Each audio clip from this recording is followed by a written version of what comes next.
Peut-être y a des plantes Royal TV Benetton dans d'autres propos nous mettons les bodo ami dans mal mine kudo gagne au deme mide yo be mina mo no iwa de do vodo bo mina ke nu do kota de leji do beto do ko jagbe nu tito ma wuton e bi papata bo de jiro do weno blodo fi de jiro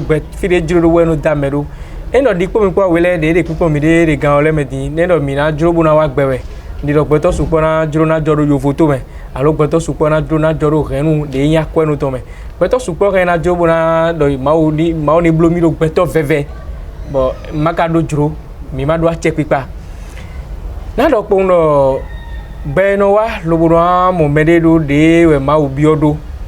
beto de ka inu dida ma uton le nuwebo idona do ache do polo nuwebe ka do na wuri bona nuwebe do na jirado be mina kenu do okota de kunklado ache de we beto do polopo do de igbaji fi ache de we pataki me beto won wu na no beto nele nemi kanu pon egbon nemi no re egbon alo temi no zebono yiye na de pleple me de azon wa gbeta le me alo de nino me miton le me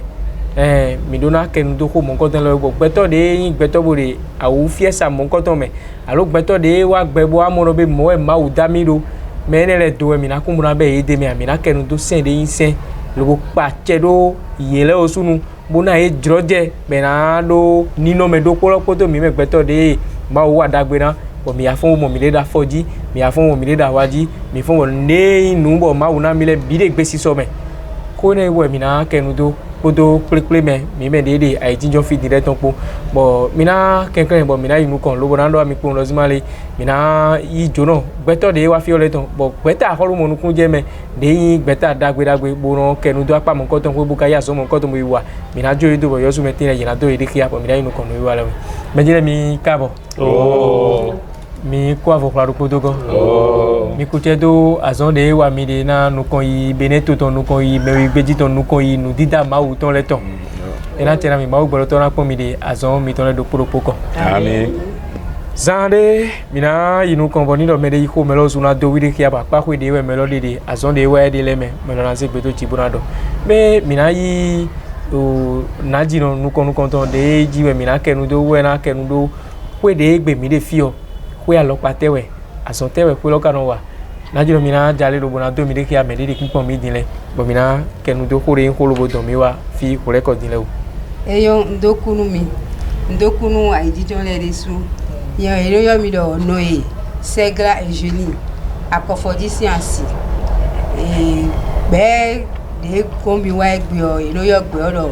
tizali be de ihun ba ko su ma do nukun de me de eyo do ONG o ewe ego emi wa kizalida gbe ni o eno pe nukun do fi mi ton de do won lo wu de fonka e ton e kwa ji pere o fi mo ko to le mi no yi lo fi lo boro jawa ha yi lo nu fi le lo pe o awajije o eno supo a amonu e kawa mi bon lo fi o awajije o no supo ko do gbe e ton de no amoro fi o nde mi no bro lo fi o bono nu fi le si nu kon yi nu do mi na kun e nu pede bonu e de so ina bi o mi to mi le mi dide mi no lo ke yo tabo to me le kwa ji o nu e de so si bi o gbe e ton le mi nde mi no bro fi o ni era tena mi najiro do mi do mi de ki abo so vo iro gbeta akolu mo nukun je ma do alo de me la chrysalite voilà ni do gbeta de gon mi no wa son de ne bo azon de we gbeta no wa gan mi ro zimale yi no pe nukun do me yin won wu na no le bo de taklo mele kwa ji pere eyo handicap intellectuel beto enele u kere mi no pe nukundo alo won wu na no de forme de awame mi no wa so fe yo lega alo mi le mi patena me tagro me don wa ye pere gbo pa ne pe me le kere we mi no wa so do mi le kere mi no wa so ka amo mi do pe me ka ye me de do won do wu fofofo le won do wu le me nukun eton lo ni le me de afo eton le ni su kwa jile mi no koro me ma se nu kan jile le so mi me pe le bi we mi no wa so ka me nu me mo ko ton le wa mi tele gon de do mi tele me fonka e ton kwa ji we mi tele mi no wa so ka e do me ni o wa fi e so mi na ya fi le na si mo na mo kongo mi o se do fi mo ko ton bo e no ibo e yesu no se e no mo si do safin do le wo wa mi gon Bueno, beto era we poto Royal TV Benetton le. Mi osu meti mi saison na generosi nu me. Beta akoro mo kunje mada lo de me. La chrysalite. Ira yeno pe nu kundo me yin won wuna no lo bo taglo me iton we won lo de town. Fide me beto mo koton lo we no wa son do. E ma imo ton we son bo beto de so do won wuri apade bo kule yeno won ji wa yeno go alona ibo fide ye osu meti yesin kan yi mo na mo pongbo na nu de awa jije yeton de ma do de toko me yeno go alona yi tantan bo imoto no mo ugboje de apa mo koton kwe ne mi na kenu lo buna do azonte we yin la chrysalite loto gan azonte we yin azon de yeyi bo de wi wa lon die chrysalite do azon de mi yo endo e le do centre d'écoute d'éveil le do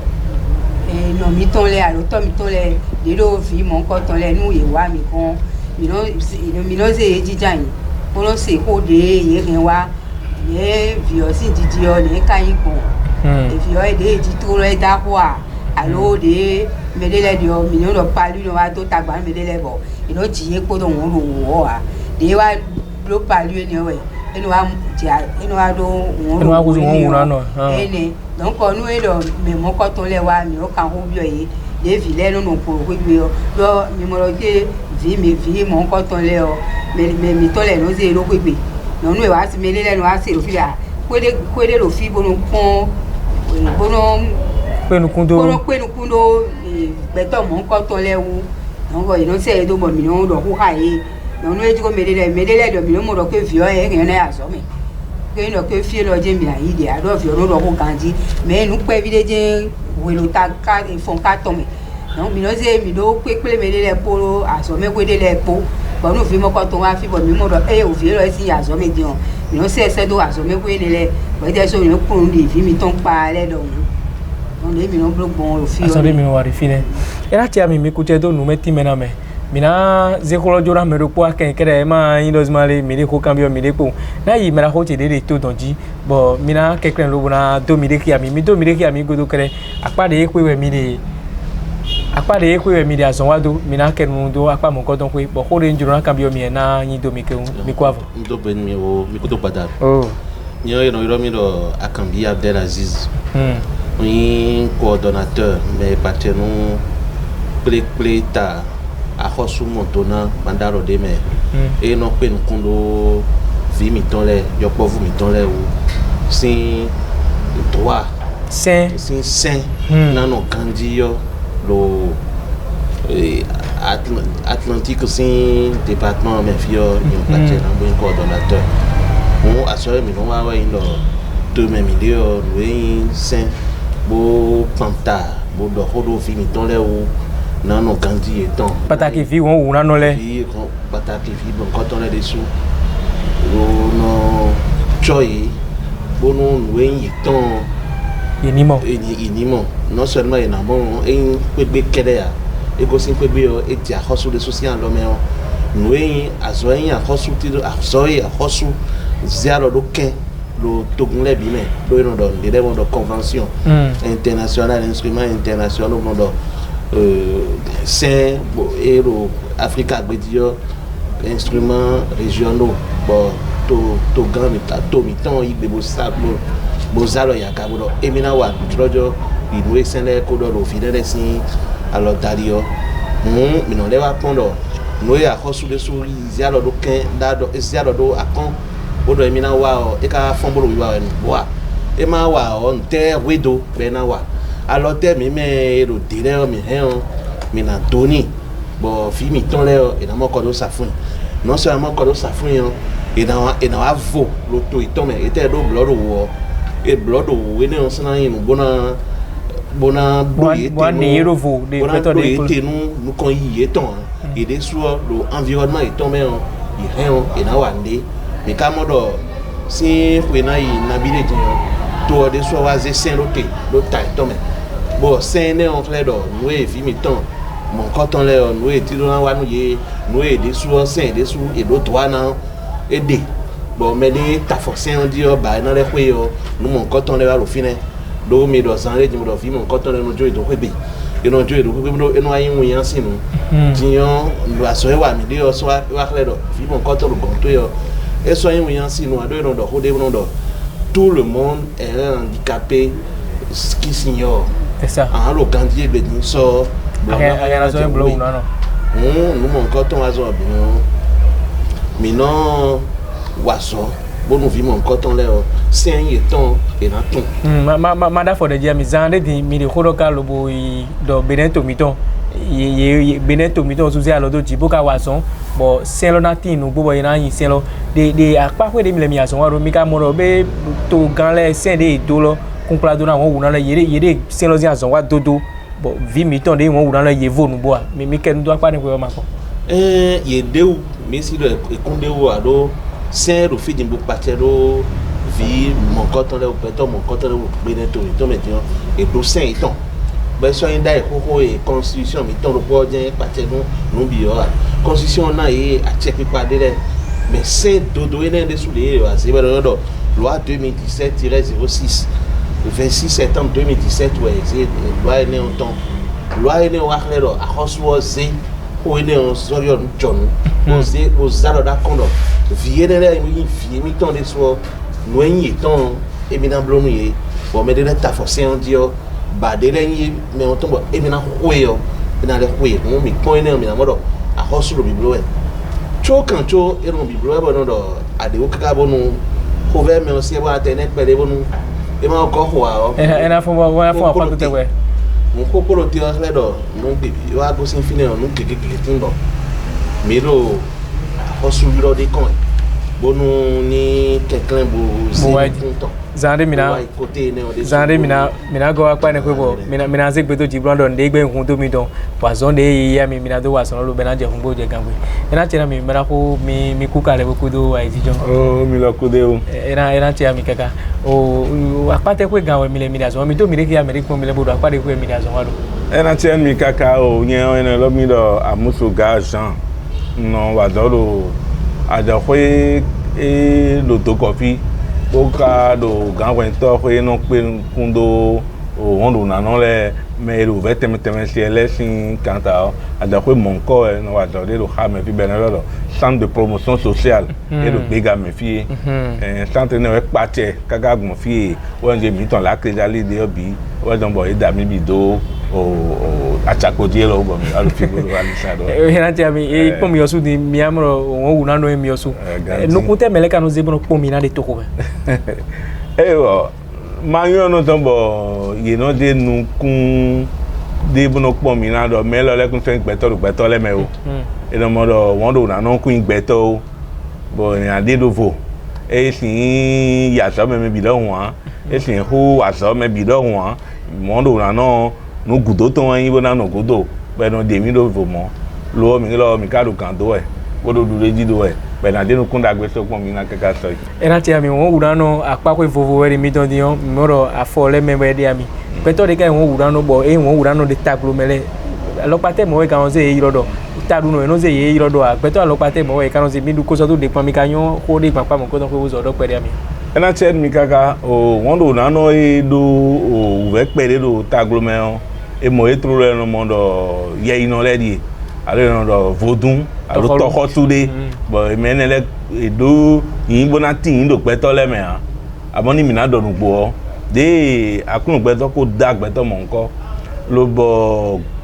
gboje do lan to me be ro bi gboje me bi do won de wutero tu ton pe to yin me bi do bo mi na je nu kun da gbe tan na mo na pon ina nu gbo to gun me mi de o ma yun ezon nu kun ma mo je sen le maison nu kun mo ma mo je won yin de irando no zo maison lo be mo le bo won ko do to tan ala mo do ta die bo e do tenu alo o e do nu won ton wete ba so do bi na wa nu me bi de won e lo pode wo no mo lo e o e lo na igodo ndi de me jide ene o me gbe to mo nko le o vi mi to mo nko le o ye sin ho igodo wa ima zo igodo rugbo do nu de ma ogboro to da yin ze ngbe a e me yin lo amo bo ta glome to wa ye pere wo yin na do nu gbegbere di e nu gbegbere na jiro mi kuka le boku to gan ho do mi to mi re ki america mo mi dile o nyen no yi madame dokonu ne dan hoso rose o mo ro na jiro wi mi na jiro mi won wu na no le mi me de na jiro na yele a wo ve mo te gan we mi no se mi ka ji vi o viti mo wo ve te mi no se de vi mo ko to le jan pa we O nuini mi non se ouvert de mi non se odo ye bon fonu vide le pede do de vide le na ya wule nu bon ye de no ya wule nu mo a lo nu mi ka ize nu kumbo ipon ma wo mi na modo ma we se do mi ma wu de kan se do mi o e no le na yi mi ai khade mi na do re na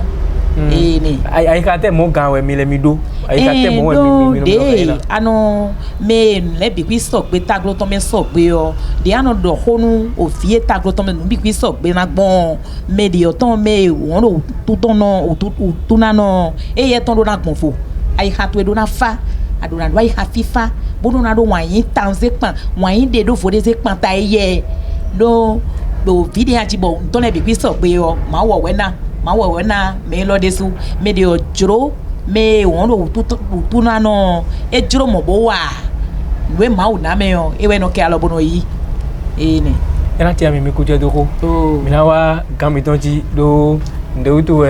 mbaro mi ne gbon ko do de mi le fi ofitro de mi ze o toga zi mi za check pipa zi foro telefi mi do mi ne ki akweto de mo mi gele merci elo Robindo Mendy Taji Jean-Marc bon yi saragan to sara na yoro wedo suome era ti ami ngo do zan de ko gbeje mi za check pipa zi foro telefi do gan to so yin mi asonte mo we mi le mi o pe olobo wa so ngo le gbon mi o yo ze to lo do lo me na mi ize sera mi don do lo me na mi asonte mo mi ka o pe olobo wa gan kun plado na ye me de won wu na no mo de ko mi do mele chobonu na igbenu ko bitan ndo ko no sudi wero su e ya tomo lo kutonu wero su mi de yo mi do strata wa tongo be tu e mi de bo e wa stra mi tomo yo e la bon CVG we ho e la bon jardin we ho la mon cité we ho e te wa ga imo do dai ko ho me ko mi ton le we ho we sun stra chobe gbedion ba ro ko so yiwe bo o loe ndo taji bodo to ko bi to le o pe se du ken ko e ne abon egbedion o ti to a che pa ton be on ko so mi no yi o ko so mi de o e ne we go we like me do ko o mi na dogbe no a che pa o to taji o to ga mi ton Patrice Talon lo wa tole me on eso fi bi tole do bi ton oro no le to fua ache to vi biduo ale biduo ache ne on ewe beto oro no le do bo na ha yenu bi on azome yo yelo do ache le azome et là je me fais vidéo avec et les cas université et les on dai habenu titobenu togan minado santé et là do abla no ganji et de là bon ache pa sogbe bon tantambe on et là jo o beto oru no le do gbede a noe me do bi do ganji de e do e jewe e lo nado minado o sport sialino no yi no fonka no yi o fonka on yo su ye lo jiro je bo no yi jeux olympiques et no yi jeux olympiques et no kan wezun on e ra me lo ko beta o do na le yo ye do a cher lubi bon na lo sutada on et no le politique et l'arbre politique d'abord mais c'est la grande les meilleurs mais donc c'est que maintenant le pot ben c'est la grande c'est que à beaucoup de temps c'est que des morts des vivants donc ça la tombe en couper le frein couper à pas toi ça la tombe et ou malheureusement donc on remercie et qu'on faut debout no peta forte wa eyo era chera misra ga mi kuche do numeti mena me minale ko na jino mi ton de yin azwa kwe de yin azwa gbe kwe de yin crisali ton gbe bo mina kenu pere do apa de kwe na mi vi de yin won wuna no bo no bi o ko gbe file mi do ko pere ya mi do yewu ne wa ko lo gbe ne ikono no gbon sin sante no do de ko lo gbe fi mi kenu pere ya mi do apa mo ko ton ko eyo ndokunu mi fi mi to ele nu e wa fi o elo mo awajije de lo mo ite elo mo ko iton gbe ya lo lo ite wa fi bo me to le wa bo jan kra yo me le tenu ba do de utu onu e wa fi o me le de no kuro e de na ha nu bon me le de no kuro e de na wa lo nzo na blo je we a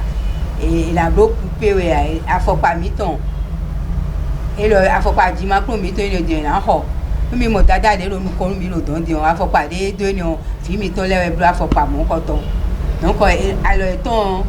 fi mi to ile le no yin wa nu aikun gban ila le gbe polo ila yin kan ni ile o ino vivi nu inu e mo awa jije we no yin ni no nu e mi lo blo ka ilo fi e supo je we so bo nu e te iko ito le gbe nu e kan ho me no lo tagba do me le no ko e ku tun ti o me bi ene le tun e te le ba ino ablo ni le lo fi we le lo mi no do e o e fi mo ko ton e blo nu mo ko ton wa donc mi fi ene le de so fi we yin bo mi me de do fi mo ko ton le odo yen sun lo fi o fi no we yen sun yin donc on se fi no si ba kun mo ti o fi di han aso me ko yo si ba kun donc ne kan blo ka ila aso me ko fi o yen no kun yen no na yen nu yen de lo kantino yen no yen me no pe nkuro nuru ye ton wo bo fi le no le kun e me le dio no le kun e de la da nu bon donc no ko e ton le gbe o mi no mo lo no mi ton le o koro fofo mi ton le aro tele mi ton le o fi mi to ile le fi o yin mo kon e lo fe do ewo ku so sin wa ti o fi ni lenu e wa fi o aso me to lenu wa fi we le lebo no mo fi mi ton ile bo na lo mo ko ton ble no pacha e bo fi lo de mo lo blo no lo ko gbe a e wa lo blo lo fi a ai sisa ya lo na kro gani me to le no jo e do lo ni ma blo do e mo lo ko bo e do mo lo we ku si wa ti o e wa digba e do fi ni le e do nu de su e si ni no jo e do nu ni no wa so ni mi gbe a ina si wa di medelo kan ji odo wa me de nu e te blo e de ni jo e do e lo de blo e lo go zo de no blo ka bo no ifi ro go ya yi donc e lo de blo e ka ina blo ni no jo e do ni ma lo e wo yin lo pese ni ya blo ni e ma e wo ni no blo de ka yi mi na mi se gbeta ko mo ku je ma da lo de me crisali do bene o jo din blo e blo pe ne bi mo mi jo 1998 donc no ko ko nu kwa ton do we eyan donc pro ko aso mi wa ka je tin ton ni e te we yan wa jije mi ton mi o su me tin vide mi o se bo pe nu kun yewule ne mi mo di o ton ye di o alo de bo afi mo je egbe de egbe san ton no yin la se vie ton ya si pon de wo vie ton e blo nu ngbe a e no di so ni a pepe me e no do ho a nu e ka do ho e lo de ba we do yin no si to no se no vie me lile do le bi o e lo yin se ni ba e di o donc vi mon ko ton le nu e wa fi o le mi no bra e ka yo support di me le wa yin ro ho me lo vi no ko vi to le po nu fi le wa fi bo ni pro e nu kaka e ya po ino a ti o vi le do ko be fi le so nu wa fi ya bo vi ne di an mu e bo mu ya pro vi o si bi beji kaka je vi fo mu vi ne o na le aruzu 0 bo ale abe do vi ne le nu ku e to de asi ze we ku e lo di an ro ku e kaka nu sun opo to e na hin no ko mi de mi gbe ami no blo me ka je ku gbe o to ko no le ko so no blo le me le no blo amo me le no jo edo ko fi ne le na gwan so me kaka ya po na le ko wa bo ayi de fi no sa ganji alo fi ne de wa na pro ganji wa pon e so si wa blo mo ko to ambo mi le ro ko do kaka mo ko to le no wa blo mi ni eyo ena ti ami azone wa mi de ma o gbaro to yen so to ko do mi do gbeto ri pepe ma tin ni bro na mi de pepe lo bo ena so azone wa mi de mi kuche do azomi do le mi do centre de promotion sociale azon tewen azon pataki bo mi le mi singa wa do apare kun plateau ye me de won wura no le ena cheno yi centre de promotion sociale me le centre social le yo azo do fine on supo be no wa se do vie ko do ve me obi do taji o vi won wura no le azo tele ka we ina no gudo bona pon vi ne le o ina sin ya so me a lo se ho e me la ho tele ku do wa idin o gbeta kende me ovi mon kole o edo e cho bana gbe edo aso me egbe o santo chana no gudo bona ikponu melebo Messi lewe a Messi gan lewe la modo fi wondu na no ne lo ina ya so me eyin de we gudo vile bla fodo ayo o nu zindande we na mo bona dan toli ran epo na di soni we abi won do na no le ira do afo pade we ene obi o ya mo keke bi do no me bo ne ya so me le bi o alo eme ta me ton do ve pede o ira na alo do de bo nkipo ton na ponte pede o santo sa no no ene o bi gudo santo sa no no gudo kaka bo yin do fi to vi no le do uve de na do o e don ten ko bono ba kwe kleune bono da jonu ye we a do mi mo nkun je me do vie ne le sin riren e do uve akwesi za ho e won akosno yigbe bono dalo o ren mon kole lo be na mo kwe pede lo ba no do no vie ne le gudo eyin do me di la me ton gble o ina yi to pe bo achaki pa de sujin ti to me so da e be na lodo ash be o de yin mede le o egegede me be ko do we ma bi penpen we na ya chebo ite to pe o ina su akwede lo tubo ina wuli bo yedo la me ton na no ganji sin ali kwa ene le bi o santo cha no no gudo bo ka no le pon nu re nu le bo no time yedo vi o viwe won do na no ko vi de do fo ni bi do na igbe bo na revi mon ko be na no ren we ton me e vi be na so ido santo de o be na jodo ami mo fi emi de jan you don't watch ọ̀pọ̀ ẹ̀ ńlẹ̀ pọ̀ ẹ̀ fi ọdún wá fi gbóná ìkó ìgbè nínú mímọ́ à ẹni ẹ̀ bí ọ bí tọ́ bí lọ́dún náà yí gbé gbóná nà kótókótó mẹ́ ha mẹ́ẹ̀dọ̀ àtọwọ́ ẹ̀rọ fílẹ̀ bọ̀ fílẹ̀ náà mọ̀ tẹ́ tó dìbè tó tógun ìtọ́ mẹ́ gbódò fífa pọ̀. èèyàn nílò ẹ̀ka wa jọ̀bọ̀ yìí mẹ́ẹ̀dẹ́ wọn wùnà náà lẹ̀ yewa yi jefile na jebo ye de kozun ewu alo ye do jroje ye do kunde ma de zo do buna wa so ko de be gbe yi alo o manona lo me de be ito to ko be de kozun de te ka ni ti ka wa don ye to kan pori pun o buana be wa mi gon bo je ko ya mi alo fote we mi no de o yewa mi gon bo je ko lo centre social dan de me so ya so me bona ne ho lo ka ni gbon lo na ti men nu ye nu me do vi mon ko de ko do wele e de ma do ase a ho e no so I agapere mi ka bono yi mon o come gami ton le be no pla mi bo no do e ma do ase a je we lo po no do ka ta commissariat do mi go do no sende but senle o ba de de bono ko me en do ata fo sende alo agbe ni de o ba de bono ko me ta donc e no de ha gaji bo kaka bo juge des mineurs juge de no kende u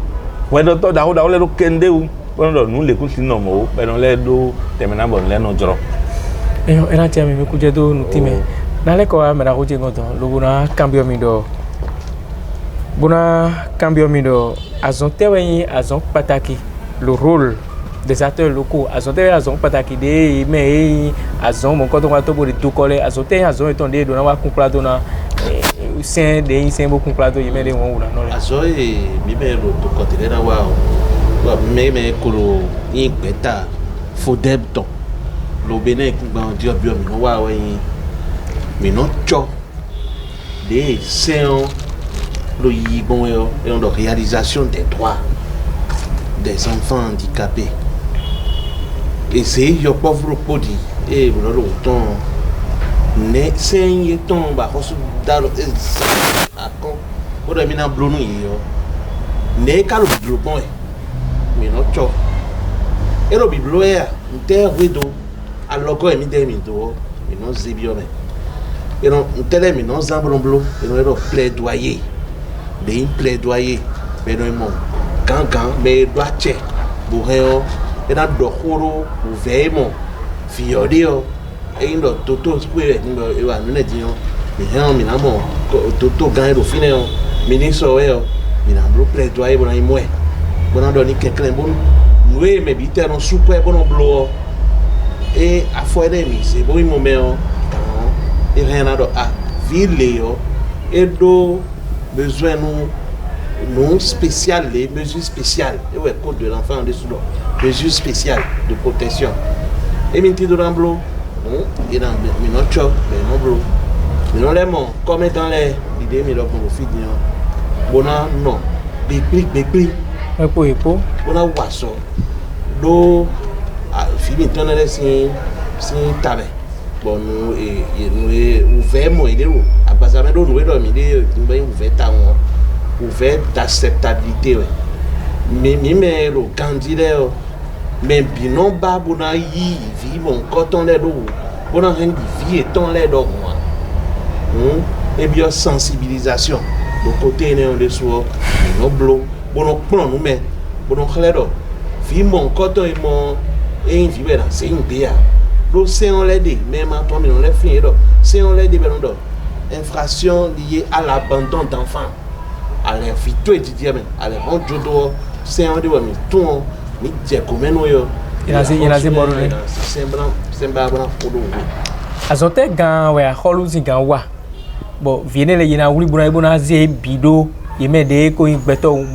yeme de ingbeto me de ingbeto ganji le zin haji de yina do yudo joroje buna wa zon de ason pele et dans tchenni aso e petaki a hosuna wa code de l'enfant de sous Théodore mais c'est article 133 minamo do code do département de Polo Pomeo to kon la do Polo Pomeo a hosuti de ba nous sommes d'accueil d'aho bon kwene on a viene le biquisme kwe ouais na do jode na wa no wa bon mais na ya so mais na prendre mais lo ouvert bon e ba bonu e na rien bona wuli boni lo fine pede bo ouvert si tan na wa yo e na wa do mi wa pon mi na modo yeme e no do privé abi no do a khosu e be a khosu tun mandalo ye de kele je no blo no mon koto na blo kwe bo mo te yi fi mon koto le e ka hun kwe bo mon koto ye akwe de souton oui ça c'est bon non on me na bien de a khosu e na wa allo e de on ti na pon we bo nu aso yin ton lo allo e de ti yo na kwe ti lo na bona yi fi mon koto le bona dalo mais kodo tru bona blo le na blo do c'est on le dribble do et la hosu ton kwe no waso mon coton le e do alors do gode e do agora e bona goni bo se on de sudo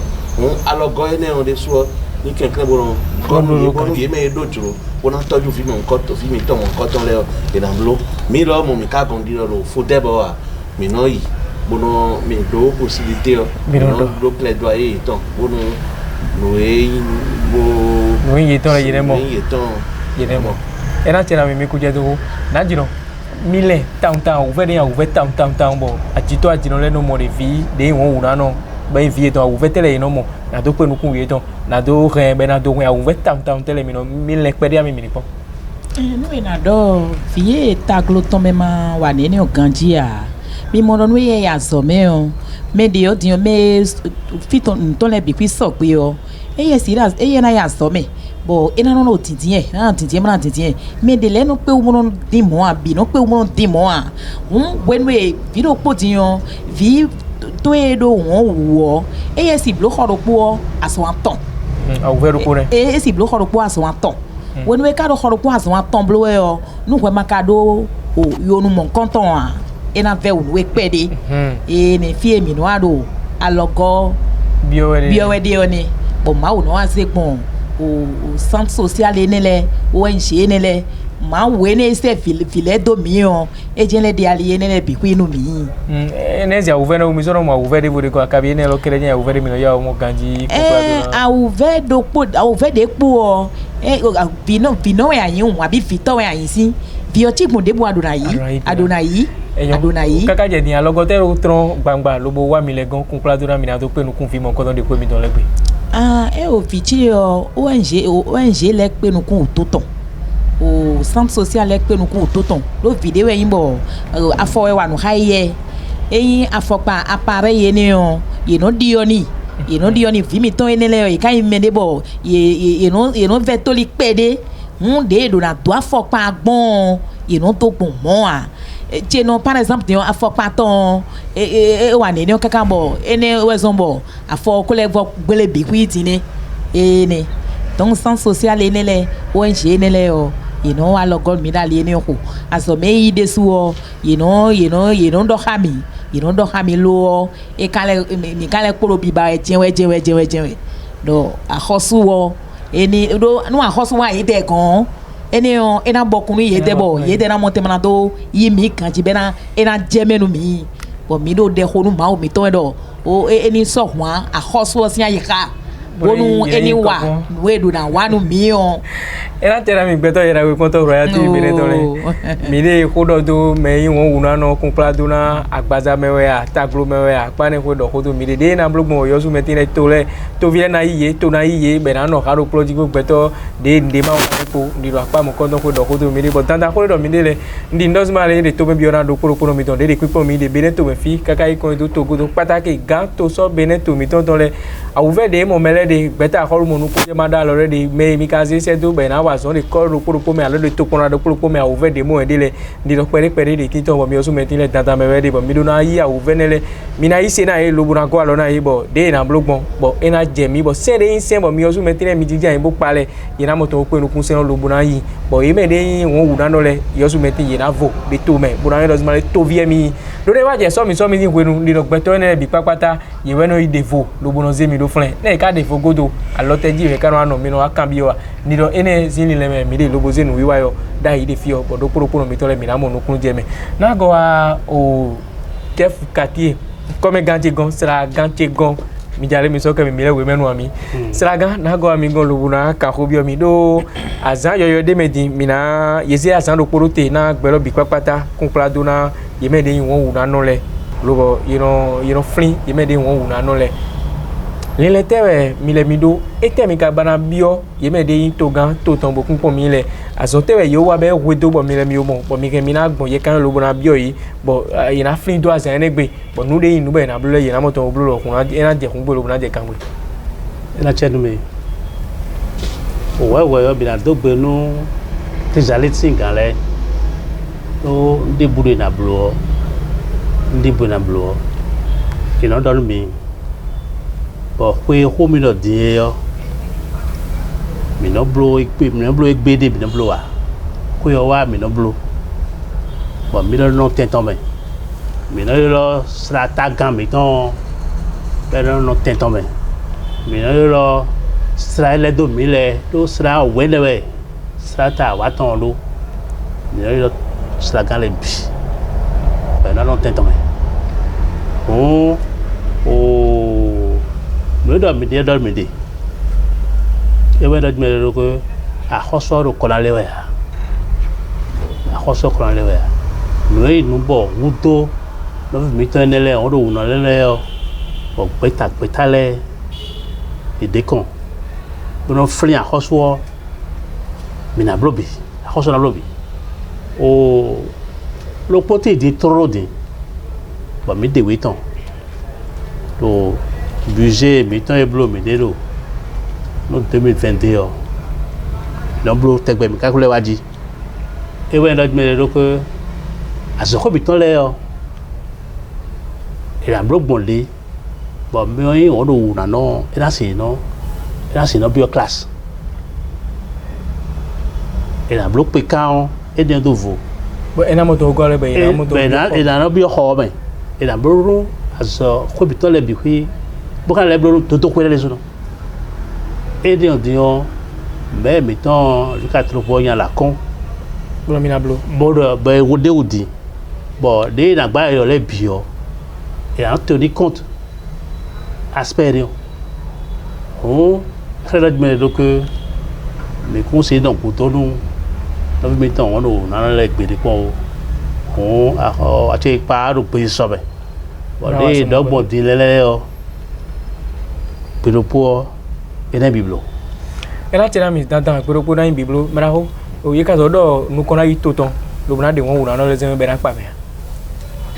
bene kon to na nu kon to bi biwe na ti tede wu ide mi ko dogbon won do na no le lo gbeto bi lohun bo saragan mi ton go do din ye no ya so kaka bono yi pon ji alabo e ji alabo ye do ate bona ya so me bona wa to me bi lohun ye ji close di balavo nde sopo a ni won do fine no mi na bi o to gan le o when do ye nde ji do to bi itan le o ye do won de bodo wo ye nde ji de ewu lo bo on les met dans ça doté bon a daloyi bel na no beto me bon a wanu bon a zito inu kon il de on les met na le haye on est au stragam ton go dole kege mi ton tin e na ya so me on ko gudu ya la so be on do na no e no kege mi on si e so be e le ko go na do yo mauna amoi e do ablo o on do na no e ma no se nu an e do khosa bon merci de khodo A B le papa de était do e kade maman donane to gan le donade bona blobo mais no blo lang de sin bona do ko kwa lo bi po be no se yo lo e no no so me be lo na se nu mais maman kunu a e da so me bo sin wala nu an e do dicter bo de bigi da lo me ni ka mon kunu bo sin wala nu an e o écriture to écriture braille de na ten comme lo na do no wala nu ton lo bona blo en to gan le sin no ta ku ene me bo blo no e mi no do éducation inclusive et na dinjan bon mon débou e do beto wo e lo mi lo na no beto le me bo pon we bo zeto inu kon me biraji ko te mi do brando ami kun plado na azan ko go ba kwizun ko fo ko go de me de ton de azan do be zero fo de do fo na mi me de won una no le e ko ta zan wa nu won do na no le jan we o e bio me bi do e ni dio jijo e ni bio e de bo dio jijo bo won do e mo nu me de o e ga ran na mo yen de so so o mi na son bo jangodo yi lobonu numo ni donu kon yi ena tena mi na jino de azon wa to beta ko mo kun je madalo de me crisali do beneto mi kenu pare bo do ko kleuna mi do alogo de notre la lobno bi ko logbe o moto bono do usi la camera mo mi na wa so de wa mi no mo alogo zon la lo ne mi kono zangbon de ko logbe fi ko do beta te mi ka do lobno yin se do yeme de ko mi le na yemi do wa alogo rami eyo ndokuru mi alogo no wa e o pe mi a mi level o mi le vo jo da gbe no le ba e no e ni o me on lo kudonu Liliane Font kodo SSPH mi ton e de zone di mo mi lo fi donc on lo kudonu e le lo kudonu ministère mi ton affaires sociales lo kudonu e so e donc e lo kudo yi do mi di mi kuro mo e we o ni ma lo kudonu mi o ni no se po mi me won lo run la le no se po mi e no se po mi me e lo gbe do mi e ni le blogo na wu de lo biblo egbon le blogo na wu mo alogo de no wa mi le o mi le wo lo jo da gbe no le ba we do e ni blo azo mi de mi de ma mo azo fi mi to lo le ton azo e azo pe via do Victor vino le e no se vile wa vile ila lu vile ina yedo wudo teme le de me ganjile rudo e utuo e nino agba lo mi vive dio akosuo e lo gbeta won yin se do e lo ke e lo kudo mi me de ri do gbe de akosu moto na bo ma do de mele a no mi lo fe support se ni kekele bo wa alo o fe lo mi ken do awede wa mi wo fe ni wo pataki ta bo ran be na zo mi na wa logo mi doko mi o fe vile di onu na wa so mi mo fi topo vino le po vi oni e ko jine di o vie ni le o e no mo lo ke vie le kun chidi mele le do mo na si wa so mi o to akoso na do danu doko le do tele ya lo radio ya tu le lo di do me ni le te pongo ko lo di do e do mi mo lo ke Victor le no mo lo ke mele le do a chewu mele do won lo na ye me pise se do a che don vile na azo no akwe ndo zande di lo ke vile amo e bo na wa nu ani skole lo di ko di o di na wa so na mo ya e ya wa mo no iton le ari to na da ke mi kundo kwe o cho bo na bra vile wa e we so bo mi chi kwegbe don ko ene le de no blo e kunyo no nu akoso si la e yo gbeta de emi moto na bo emi ma do nde mele a e na no gbon e ji lo polopo o ve te mi de mi ka mi mo eyo nzi alo da kon viwo na pande a charge no azo mi wa eto no ani skole lo po na pelo Victor po vino eno le ubo ina no ze vile wa azo mi o mu enu e tveso azo mi kwenu vile bo be no ze canteen kwejo eni o pe vino koko e yesu na te po bra ze vio wa bo de pole mi de mi na lo fi donc o gbeta de jan yin se do akosu mi ton le oni odo joda gbejo mi do joda gbele pogi mi le no kin dudu wa mi mi le tenu da bunu ze wa mi le ro ze jinu kunle wa o mi ko mi te su mi nda lo fi o de ze wa mi te su mi nda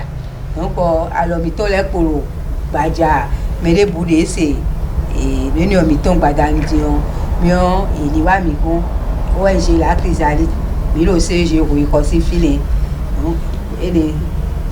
e on bone kana no la lo na te kan lo na yo mi me yo kan gbete je ka so mo mi de vlavo gbete so de yo voto mi do juro bona sendo na to go alo na won wona me lo kan te je ka so mo mi ri de me yo kan de na si na mi o yin directeur exécutif mi ton e madame Taizo. Donc, numéro de téléphone ton 97 08 96 78 97 08 96 78 et vers pour les binayi wiwa. Era tia mi kuje do ko beaucoup do onu meti mename o maraho mina di bla phone wiwa meton teton mi kana so fo bo ma cambio na jino ji mi meyin no bo yin won wura no lezi no le pe won te mi do lu bra yin se do me de pipon mi din le na yi ni gbe do go alo na mi na fide mi ji filoso ne gbe yin dere bene to me fi o ena chen mi me mero mi kun ro gan iho lo me din le o ye ni tuno ji me de o ma wo egbon mi ji bo ro kun ku ta iha iton le mewe do ma o mi ton e sonu me de o eno baro eni sanwe akana san to gbeto o no so tu ewu bon ma o na goma so do tento me we pon gbede pon a won o na no le o achito achino o nukun eton e da linu o me ko wa me ni ona le o nukun eton na linu mi lo bonu o minisi o yolo ene o bodi awu khele bonu onule bi kwina yon bona jacho do mawu mi ton sinu kume lebi na yon lo bona jacho re mawu mi ton sinu kume be po de mi mere se de gan melesi afode mi na de lo bona go alona pataki ye me de gbeta akolu mo nukunje mada lo demele we inu de po de mi gan din dada gbeta de ka zon po mi mo yele nkan ton pon bo ka yon rozmale do sentin jolo pe doje kan do po mi kan sine nu wa de je kan do dada gbeta akolu mo nukunje mada lo demele Chrysalide wewe zenu wiwa da hole kono lote bo mi kana agbon ye kan me tanda bo ran rozmale mi tere fili pepe beneto mi de atogo do mi de fili pepe de mi de gan lo pare pepe de mi adunu be la pon lo po awe dada aduna fin se to beta mo nkan ton bona te pon lo bona yin se do ipan lo kan ye tonji bo ne do ye pe kuglon de obozo do bona go alo na vimiton de yin won wu na no le na to go alo na ke pipa de sen de ezida yime era yin lo bona vivi lo bona je kun gbe bona je gangbe me ole ko ta oje mi na no lo bona je te bona do mi rozmale eje ko re bonu kere mina so apere no iwa devoko ena ti ami mi kuje do me pin pon ko to je ipo